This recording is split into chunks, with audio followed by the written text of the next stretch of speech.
नमस्कार दोस्तों, स्वागत है आप सभी का आपके अपनी प्रोग्रेसिव एजुकेशन के यूट्यूब चैनल पर। मैं पूनम यादव। आज की वीडियो दोस्तों हमारी एमपी जीके की है और ये पार्ट 4 है।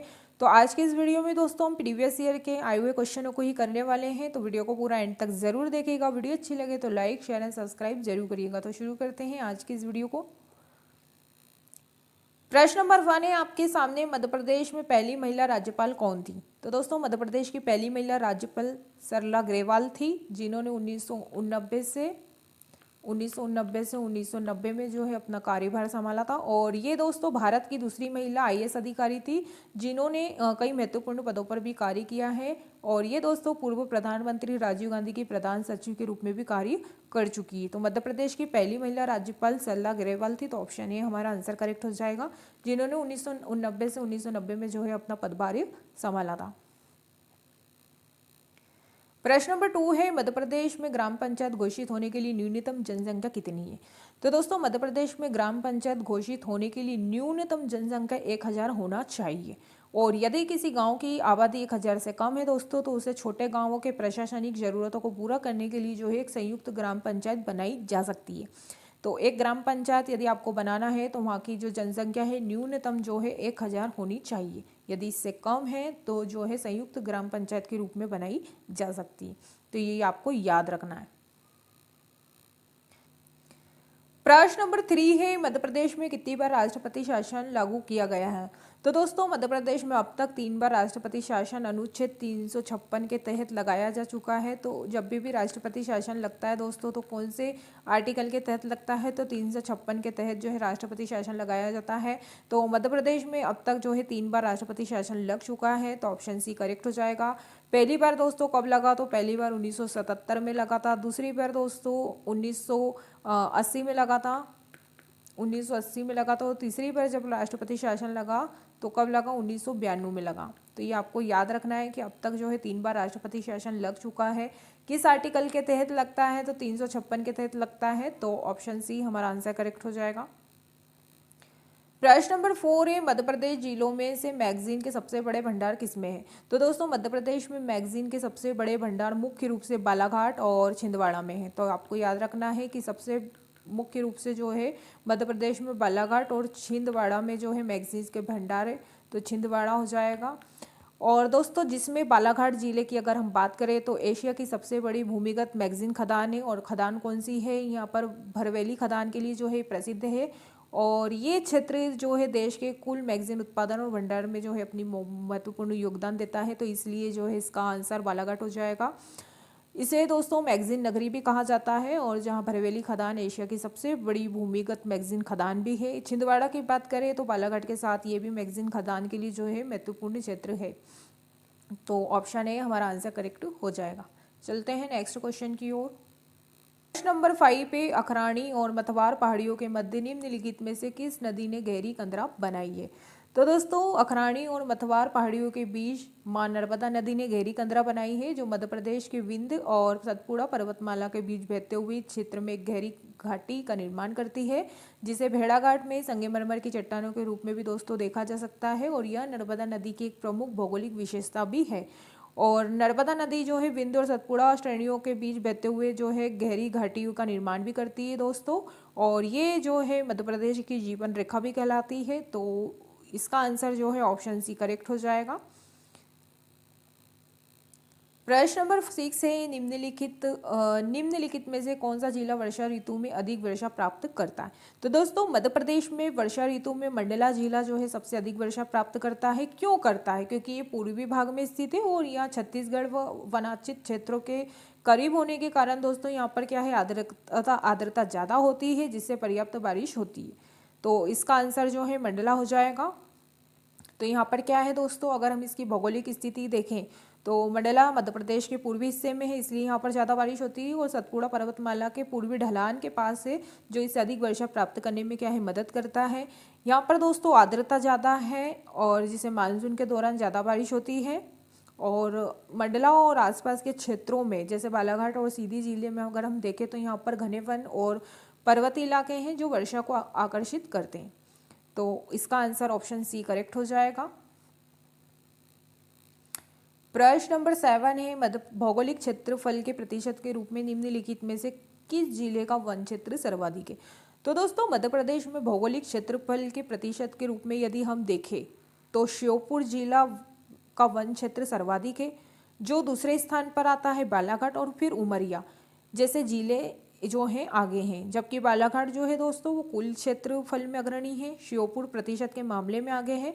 और तो इसलिए जो इसका आंसर है श्योपुर हो जाएगा, तो ऑप्शन बी हमारा आंसर करेक्ट हो जाएगा। चलते हैं नेक्स्ट क्वेश्चन की ओर। प्रश्न नंबर 8 है मंडवारा त्योहार किनके द्वारा मनाया जाता है? तो दोस्तों मंडवारा त्योहार मुख्य रूप से गोंड जनजाति के द्वारा जो है मनाया जाता है और ये एक महत्वपूर्ण अनुष्ठान भी है जो विवाह से संबंधित होता है। दोस्तों मंडप निर्माण, जब शादी होती है मंडप बनाते हैं, तो मंडप निर्माण तथा गोंड विवाह परंपराओं को जो ही अभिन्न अंग है। हालांकि इससे जुड़े अन्य त्योहार भी है जैसे कि मेदाराम जतरा कोया जनजाति द्वारा मनाया जाता है। तो मंडवारा जो त्योहार है दोस्तों वो गोंड जनजाति के द्वारा मनाया जाता है, तो ऑप्शन ए हमारा आंसर करेक्ट हो जाएगा। प्रश्न नंबर 9 है स्वतंत्रता सेनानी रघुनाथ सिंह मंडलोई से संबंधित थे। तो दोस्तों रघुनाथ सिंह मंडलोई जो है ये एक भिलाला जनजाति से जुड़े थे और ये मध्य प्रदेश के बड़वानी जिले के रहने वाले थे। और दोस्तों उन्होंने 1857 के विद्रोह में भी जो है भाग लिया था और सीताराम कंवर की सहायता की और मेजर किटिंग ने विजयगढ़ के किले में जो है पकड़ लिया था। तो ये स्वतंत्रता सेनानी जो रघुनाथ सिंह मंडलोई थे दोस्तों ये भिलाला जनजाति से संबंधित थे, तो इसका जो आंसर है ऑप्शन सी करेक्ट हो जाएगा। और इन्होंने जो है 1857 के विद्रोह में भी जो है भाग लिया था और ये बड़वानी जिले के रहने वाले थे, तो ये आपको याद रखना है। नंबर 10 है स्वर्गीय श्री बादल भाई कौन थे? तो वेरी इंपॉर्टेंट क्वेश्चन है दोस्तों, पीएससी से इनके कई सारे क्वेश्चन पूछे गए हैं। तो दोस्तों स्वर्गीय बादल भाई जो है मध्य प्रदेश के छिंदवाड़ा जिले के एक महान आदिवासी स्वतंत्रता सेनानी थे जिन्हें उनके अहिंसक प्रतिरोध और ब्रिटिश हुकूमत के खिलाफ जल जंगल जमीन के अधिकारों के लिए किए गए संघर्ष के कारण जो इन्हें छिंदवाड़ा के गांधी के रूप में भी दोस्तों जाना जाता है। उन्हें हजारों आदिवासियों को संगठित कर शोषण के विरुद्ध इन्होंने आवाज़ उठाई और उनके सम्मान में एक राज्य जनजाति संग्रहालय भी है। तो दोस्तों ये मध्य प्रदेश के छिंदवाड़ा जिले के थे और यदि हम इनके योगदान की बात करें तो इन्होंने असहयोग आंदोलन के दौरान आदिवासियों को एकजुट किया और उपनिवेशक के शोषण के खिलाफ इन्होंने अहिंसक तरीके से लड़ाई लड़ी। खासकर जंगल और जमीनों पर आदिवासियों के अधिकारों के लिए इन्होंने लड़ाई लड़ी। छिंदवाड़ा के गांधी के रूप में इनको दोस्तों क्यों जाना जाता है? क्योंकि इन्होंने ब्रिटिश सरकार के खिलाफ उनके अहिंसक संघर्ष के कारण उन्हें ये उपाधि भी दी गई थी। दोस्तों सम्मान में यदि हम इनके देखें तो उनके योगदान को याद रखने के लिए छिंदवाड़ा में श्री बादल भोई राज्य जनजाति संग्रहालय भी बनाया गया है जो आदिवासी संस्कृति और स्वतंत्रता संग्राम में उनके योगदान को भी दर्शाता है दोस्तों। और यदि हम इनकी विरासत की बात करें तो ये भारतीय स्वतंत्रता संग्राम के गुमनाम नायकों में से एक थे जिन्होंने जल जंगल और जमीन के लिए संघर्ष किया था। तो ये जो है प्रसिद्ध आदिवासी स्वतंत्रता सेनानी थे, तो ऑप्शन सी हमारा आंसर करेक्ट हो जाएगा। प्रश्न नंबर 11 है मध्य प्रदेश सरकार द्वारा आदिवासी लोक व पारंपरिक कलाओं के लिए महिलाओं को कौन सा सम्मान दिया जाता है? तो दोस्तों मध्य प्रदेश सरकार आदिवासी और लोक कलाओं को में उत्कृष्ट महिला कलाकारों को सम्मानित करने के लिए देवी अल्य सम्मान प्रदान करती है जो पारंपरिक कलाओं जैसे लोकगीत, लोकनृत्य, चित्रकला, शिल्प में उनके योगदान के लिए दिया जाता है, जिसमें दोस्तों 2 लाख रुपए की क्या है राशि दी जाती है। तो इसमें जो है 2 लाख रुपए की सम्मान राशि और पट्टिका और शॉल श्रीफल जो है शामिल है, तो इनको ही दिया जाता है। तो ये आंसर ऑप्शन ए करेक्ट हो जाएगा। चलते हैं नेक्स्ट क्वेश्चन की ओर। प्रश्न नंबर 12 है बिरहा किस आदिवासी जनजाति की महिलाओं का लोकप्रिय लोकगीत है? तो दोस्तों बिरहा मुख्य रूप से कोल जनजाति की महिलाओं का लोकप्रिय लोकगीत है। खासकर मध्य प्रदेश के बघेलखंड और बुंदेलखंड क्षेत्रों में जो वियोग और बिछड़ने के दर्द को व्यक्त करता है। हालांकि यह समुदाय और उत्तर प्रदेश बिहार के अहीर समुदाय में भी लोकप्रिय है। तो ये दोस्तों बिरहा जो है ये कोल जनजाति के द्वारा जो है कि ये लोकगीत है और किसी के बिछड़ने से वियोग और बिछड़ने के दर्द को व्यक्त करता है ये गीत। तो ये आपको याद रखना है कि कहाँ पर है। प्रश्न नंबर 13 है मध्य प्रदेश में आदिवासियों के लिए स्वरोजगार योजना किनके नाम से चल रही है? तो दोस्तों मध्य प्रदेश में आदिवासियों के लिए स्वरोजगार योजना मुख्य रूप से एक तो भगवान बिरसा मुंडा और स्वरोजगार योजना और टंटिया मामा आर्थिक कल्याण योजना। ये 2 योजना है दोस्तों, नाम से चल रही है, जो जनजाति कार्य विभाग के तहत जो है मध्य प्रदेश आदिवासी वित्त एवं विकास निगम द्वारा ही संचालित होती है, ताकि युवाओं को स्वरोजगार से जोड़ा जा सके और उन्हें आर्थिक रूप से जो है सशक्त बनाया जा सके। तो दोस्तों भगवान बिरसा मुंडा स्वराज योजना जो है, इस योजना में उद्योग स्थापित करने के लिए 1 लाख से 50 लाख तक और सेवा इकाई के लिए 1 लाख से 25 लाख तक का ऋण बैंकों से मिलता है, जिसमें सरकार ब्याज अनुदान देती है और ये 8वीं पास युवाओं के लिए है। तो यहाँ मध्य प्रदेश में दोस्तों 2 योजना है जो चलती है, एक तो बिरसा मुंडा स्वराज रोजगार योजना है और एक टंटिया मामा जो है आर्थिक कल्याण योजना है। तो हमसे स्वरोजगार योजना पूछा है, तो इसका आंसर जो है बिरसा मुंडा हो जाएगा, तो ऑप्शन सी हमारा आंसर करेक्ट हो जाएगा। चलते हैं नेक्स्ट क्वेश्चन की ओर। प्रश्न नंबर 14 है, जनजाति कार्य विभाग प्रकाशन प्रतिष्ठान वन्या का स्थापना वर्ष क्या है? तो दोस्तों जनजाति कार्य विभाग प्रकाशन प्रतिष्ठान वन्या की स्थापना 25 मार्च 1980 को हुई थी। कब हुई थी दोस्तों? तो इसकी स्थापना की बात करें तो 25 मार्च 1980 को हुई थी और ये मध्य प्रदेश के जनजाति कार्य विभाग के तहत जनजाति परंपराओं और संस्कृतियों को बढ़ावा देने के लिए इसकी स्थापना की गई थी दोस्तों। तो ये इसकी स्थापना 1980 हो जाएगी, तो ऑप्शन डी आंसर करेक्ट हो जाएगा। यदि दोस्तों हम इसके उद्देश्य देखें तो जनजाति परंपराओं, संस्कृति और कल्याणकारी योजनाओं के बारे में जागरूकता बढ़ाना और उन्हें प्रचार प्रसार करना। चलते हैं अगले क्वेश्चन की ओर। प्रश्न नंबर 15 है, जीआई टैग प्राप्त चिन्नौर चावल का उत्पादन मुख्य रूप से मध्य प्रदेश के किस जिले में किया जाता है?